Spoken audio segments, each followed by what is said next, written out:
There was something about her. The fact that she was just too nice. To everyone, but that wasn't how she was when she was alone. How do I know this? I watched her. You may think it's pretty creepy, but I don't care. I needed to know what the hell was wrong with her. Everyone could tell how fake she was, but no one dared to investigate.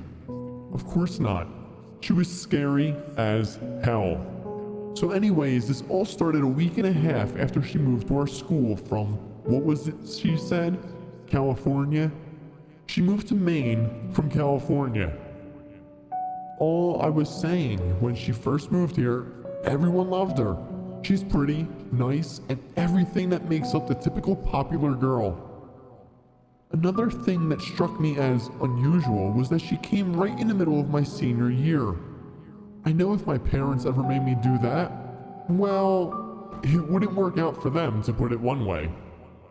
Anywho, after about a week, people started noticing things. She noticed that they noticed. She started to try extra hard to fit in, to kiss ass, to make friends and keep them. The problem was, people were starting to fear her. A chill would run down my spine if she even walked by me in the hallway. This is when I started to become interested. One day I was decided to follow her home. On our way I lagged way behind, most of the time looking down at my phone, trying not to be obvious. She did look back once. That's when I began to worry. When I looked up from my phone, she had stopped. She just stood there, facing away. I knew what she was doing.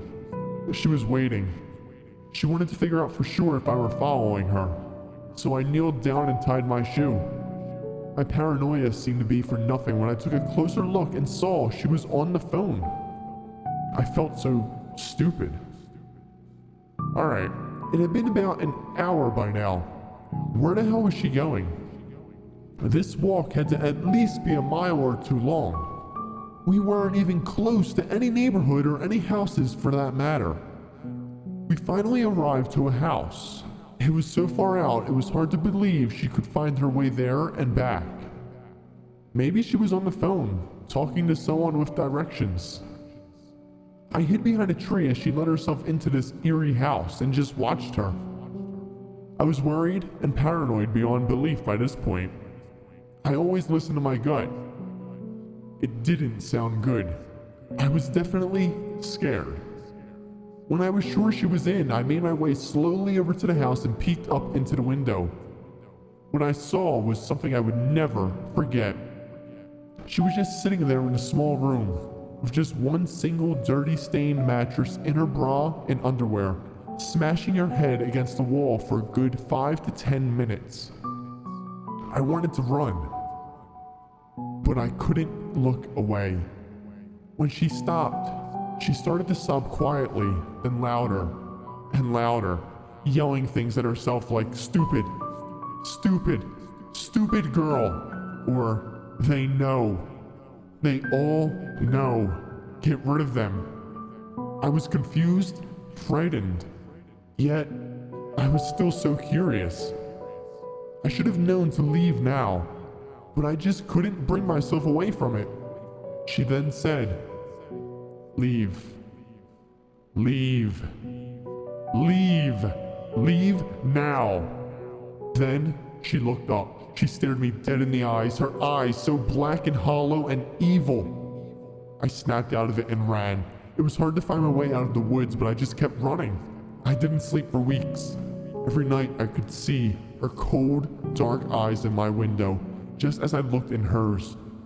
I still don't know if she's really there. When I went back to school, there was no sign of her anywhere. I was relieved, but still very confused. I didn't tell anyone. I never will. All I can do is document it. Hope someone else will see it, and think twice before you feel the need to investigate the weird kid. Remember, curiosity killed the cat.